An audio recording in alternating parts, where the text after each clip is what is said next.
पथिक सेना के राष्ट्रीय अध्यक्ष और समाजवादी पार्टी के कद्दावर नेता मुखिया गुजर हमारे साथ मौजूद है। मुखिया गुजर आजकल इन दिनों चर्चाओं में बने हुए हैं और चर्चाएं कोई आम नहीं है।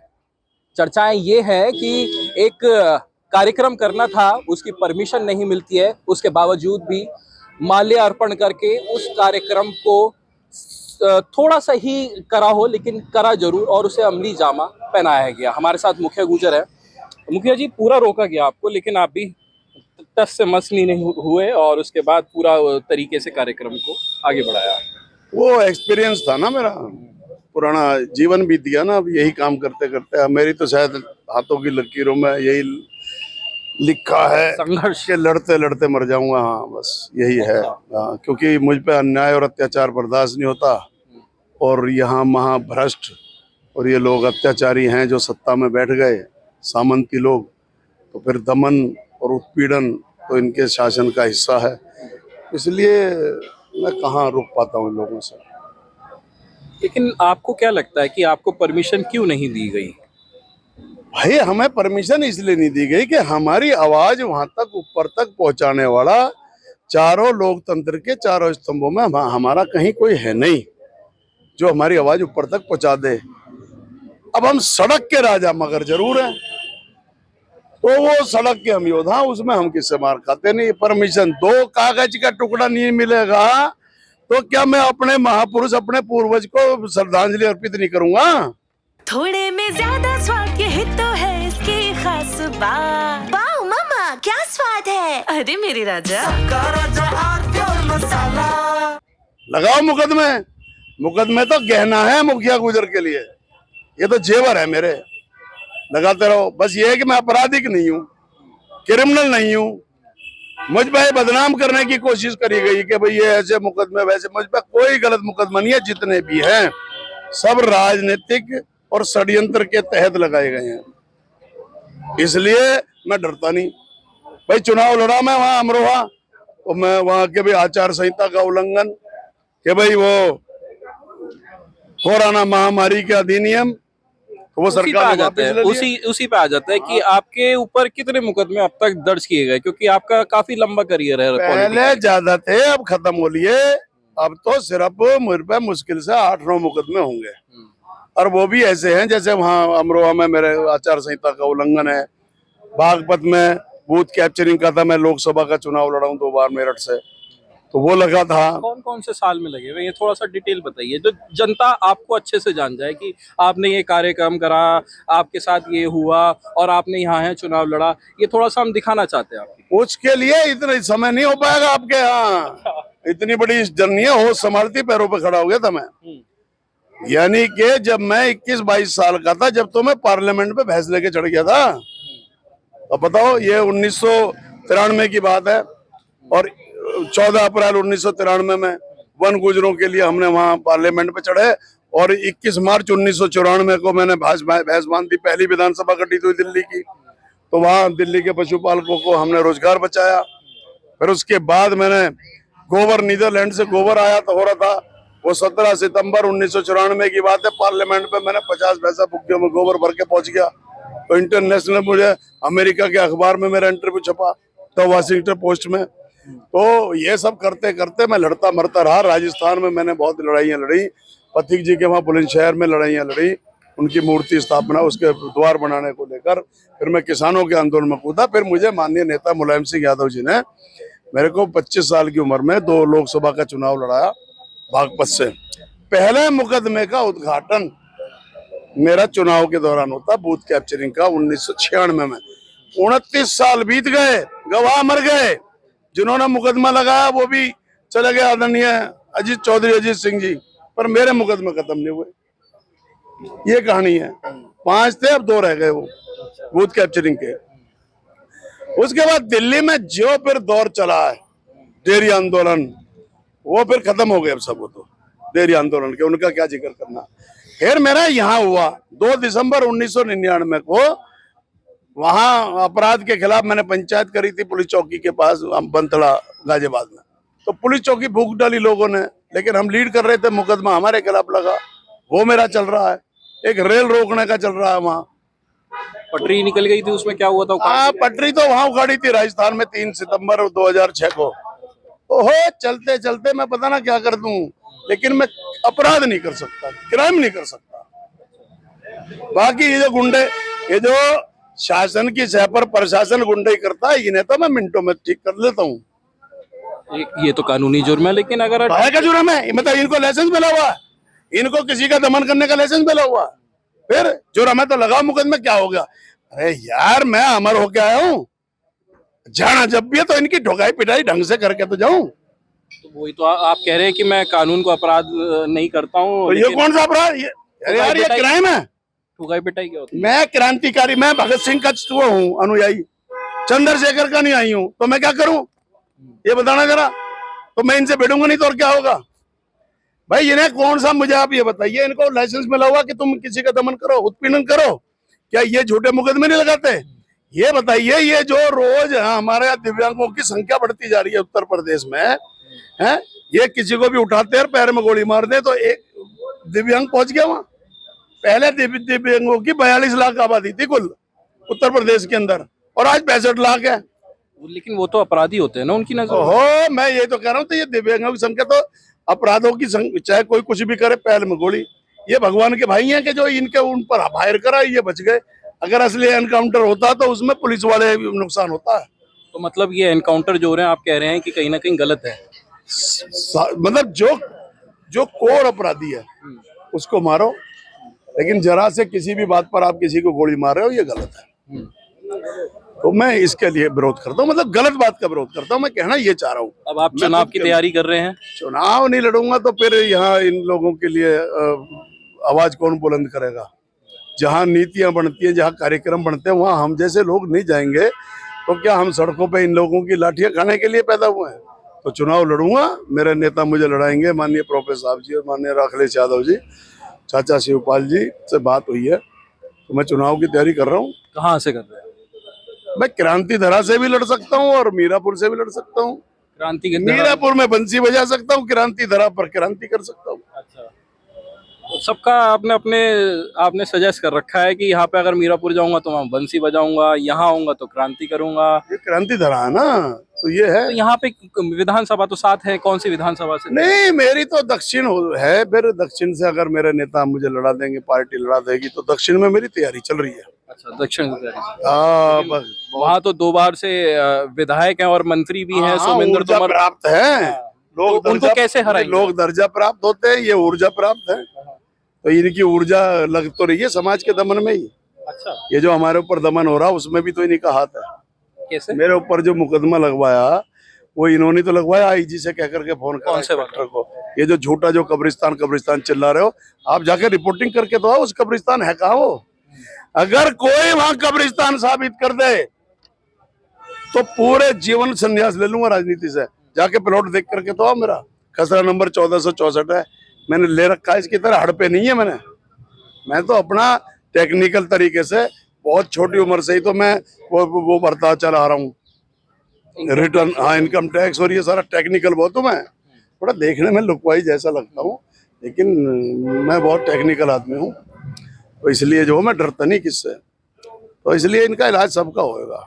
तो आप जनता को अपने बारे में अगर कुछ बताना चाहें, क्या बताना चाहेंगे? क्या कारोबार है और आगे चल के क्या आपका सपना है? क्योंकि आपने अभी बता तो दिया ही है कि आप विधायक का चुनाव लड़ना चाह रहे हैं और मीरापुर और दक्षिण विधानसभा से तैयारी है, उसी को लेकर आप बता रहे हैं कि ये सारी चीज आपके साथ हो भी रही है।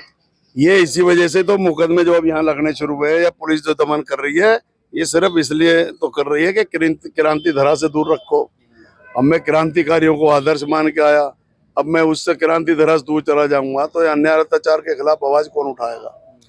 तो ये मुखिया गुजर जन्मा ही इसी बात के लिए। क्या क्या कारोबार है आपके?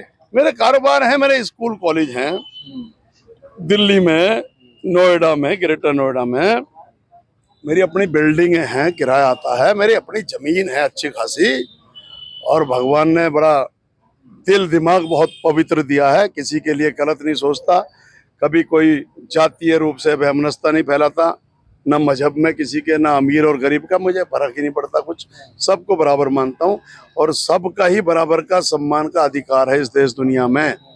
सबकी अपनी अपनी हैसियत होती है, इसलिए मैं मानवता और इंसानियत को बड़ी चीज मानता हूँ।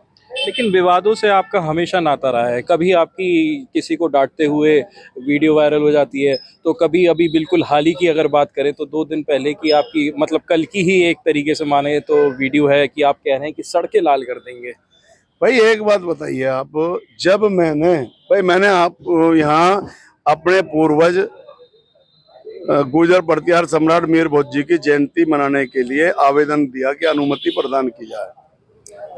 आपने अनुमति दी नहीं, तो आप अनुमति नहीं दोगे तो मैं अपने पूर्वज को याद नहीं करूंगा, तो फिर मैं बलपूर्वक करूंगा। मैंने कर लिया। आपने मुझे उस पर गिरफ्तार, उसके लिए मैंने जब कर लिया तो उन्होंने पूछा बड़े अधिकारियों ने कि भाई अब आप कहाँ जा रहे हो? अपने घर जा रहा हूँ। फिर भी मेरे पीछे लग गए। चलो फिर भी आपने मुझे गिरफ्तार कर लिया तो ठीक है भाई, लेके चलो। जब गिरफ्तार करके लेके चलने लग गए तो मेरे बच्चों के साथ हाथापाई कैसे कर रहे हैं? तो फिर सड़कें लाल नहीं होंगी? फिर काहे के लिए बनाया ये कानून, ये बताओ मुझे आप। ये 1818 की आईपीसी अभी भी चल रही है, जो नया होने के बाद भी। और ये वर्दी जो है ना, जब सारी कुछ चेंज हो गया, संविधान में संशोधन, ये वर्दी का रंग भी तो बदलो। मुझे इस वर्दी को देख के पता नहीं क्या होता है। क्या रंग चाहते हैं आप वर्दी? इसका कुछ भी बदलो, इसे बदलो खाकी को। इसमें मुझे अंग्रेज की औलाद नजर आते हैं ये लोग, जबकि हैं हमारे भाई। इसलिए जब सारी चीज बदल गई, जब बदल गई, जब समाजवादी पार्टी की यार सरकार थी रुको, बाबा साहब ने जब कानून बनाया था, संविधान बनाया, वो तो ये खा गए। ये जो महाभ्रष्ट भाजपाई बैठे हैं, उसको तो ये खत्म करते जा रहे हैं। संशोधन हो लिया। अरे भाई, जब सब चीज में संशोधन कर रहे हो तो फिर इस वर्दी भी तो बदलो। बता दो मैं गलत कह रहा हूँ? क्योंकि इस वर्दी को पहन करके ये लोग आताताई हो जाते हैं और ये शोषण करने पर उतारू हो जाते हैं और ये डंडे से फिर पैसा उगाही करते हैं। अच्छा, आपके मुकदमे की बात करें, बयानों की बात करें, तो आपको कहीं ना कहीं ऐसा लगता नहीं है कि क्योंकि आपके जो सुपुत्र हैं कुलविंदर, वो जिला पंचायत अध्यक्ष रहे सबसे कम उम्र में और वो भारतीय जनता पार्टी से जुड़े हुए हैं, तो कहीं ना कहीं उनकी राजनीति में फर्क पड़ेगा? देखो, मेरी राजनीति मेरे ढंग की है, उसकी राजनीति उसके ढंग की है। वो बहुत समझदार बच्चा है। आज के जमाने में ऐसे बालक भगवान सबको नसीब हो जाए तो ये पृथ्वी स्वर्ग बन जाएगी। मेरा जैसा बेटा है कुलविंदर, और या उसके और भाई हैं दूसरे, चीनू भी है, चाहे मिट्टू भी है, चाहे अनुज है, चाहे परविंदर है, दलिंदर है, ये सारे के सारे बहुत ही नेक बच्चे हैं और इसलिए वो अपनी राजनीति अपने ढंग से कर रहा है। और मेरी चूंकि उसकी शुरुआत बड़ी अच्छी, आज आपको बात बता रहा हूँ, जब मैंने कहा मुझे माननीय अखिलेश यादव जी का बुलावा आ गया और ये मीर भोज के मुद्दे पर मेरी बाबा से छन गई थी, योगी जी से ठन गई थी, तो मैंने पार्टी से छोड़ने का फैसला कर लिया था।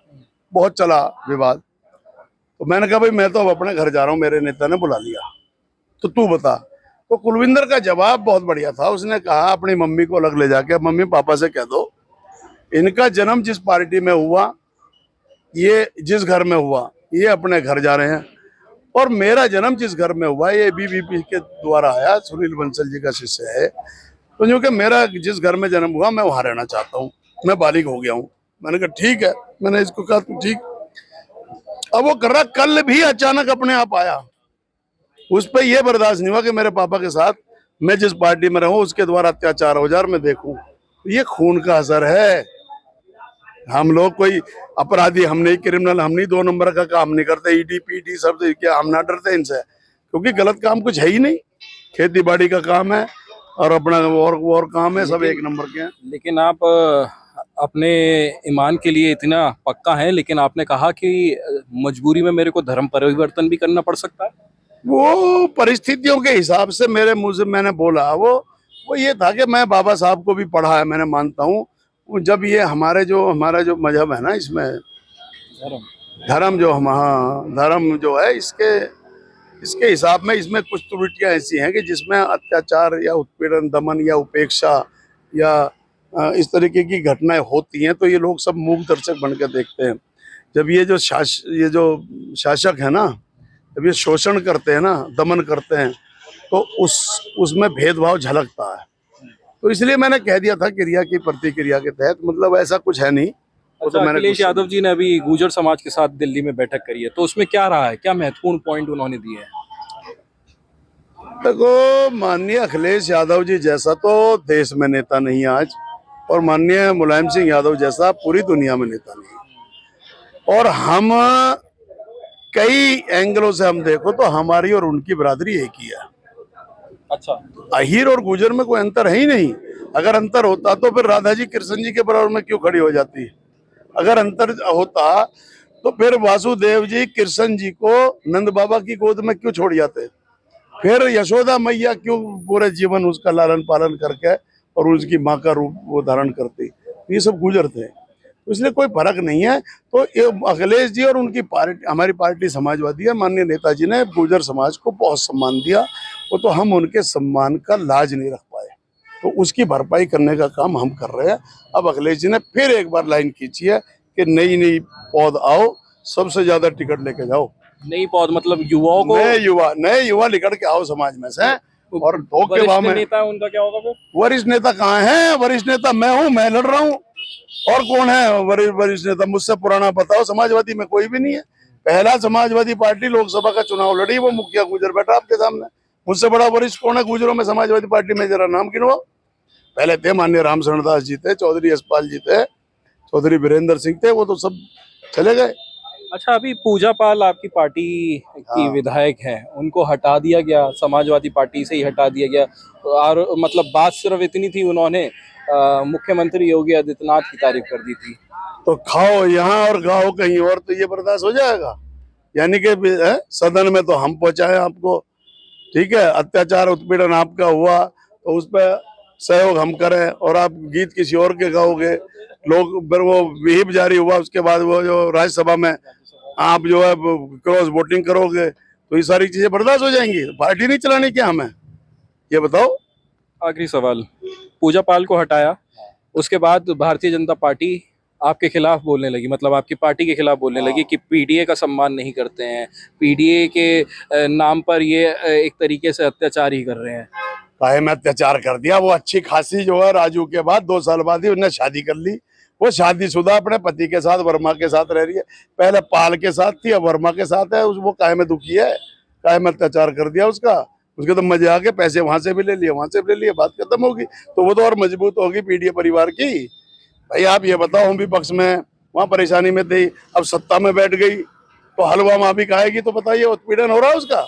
उसके तो मजे आ रहे हैं। तो बताओ भाई, पूजा पाल गया, वो कौन सा पाल गया? उसका घरवाला राजू पाल, तो उसे वर्मा मिल गया अब। और अब हमारे यहाँ कुछ नहीं मिल रहा था तो राज्यसभा में नोट मिल गए। अब कुछ नहीं मिल रहा था, बेरोज हम लोग उसमें विपक्ष में तो मलाई खाने के लिए फिर तारीफ कर दी बाबा की, तो मजे में है। तो पीडीए कहाँ कमजोर हुआ? वो तो मजबूत होगी। ठीक है, बहुत बहुत शुक्रिया बात करने के लिए। थे हमारे साथ बाबू मुखिया गुर्जर जी, जिनका ये कहना है कि मैं 2027 में मीरापुर विधानसभा या फिर मेरठ की दक्षिण विधानसभा से चुनाव लड़ने जा रहे हैं, जिसको लेकर इनका ये कहना है कि इनके ऊपर अत्याचार किया जा रहा है। समाज के जो कार्यक्रम है वो नहीं करने की परमिशन दी गई, माफ़ कीजिएगा, परमिशन नहीं दी गई, और तमाम जो बातें हैं आपके सामने रखी हैं। साथ ही साथ पूजा पाल, जिनको समाजवादी पार्टी ने अपनी पार्टी से हटाया है, उनको लेकर बोल रहे हैं कि वो तो खुद मलाई खा रही हैं, और पीडीए पर जो आरोप लगाए जा रहे हैं भारतीय जनता पार्टी के द्वारा, वो सरासर झूठ। अनमोल शर्मा, TV9 उत्तर प्रदेश, मेरठ। अरे श्रीमती जी, कुछ तो सस्ता लो। नहीं श्रीमान जी, सब बढ़िया लो। इसमें क्या खास बात है? थोड़े में ज्यादा स्वाद, यही तो है इसकी खास बात। क्या स्वाद है? अरे मेरे राजा, राजा और मसाला।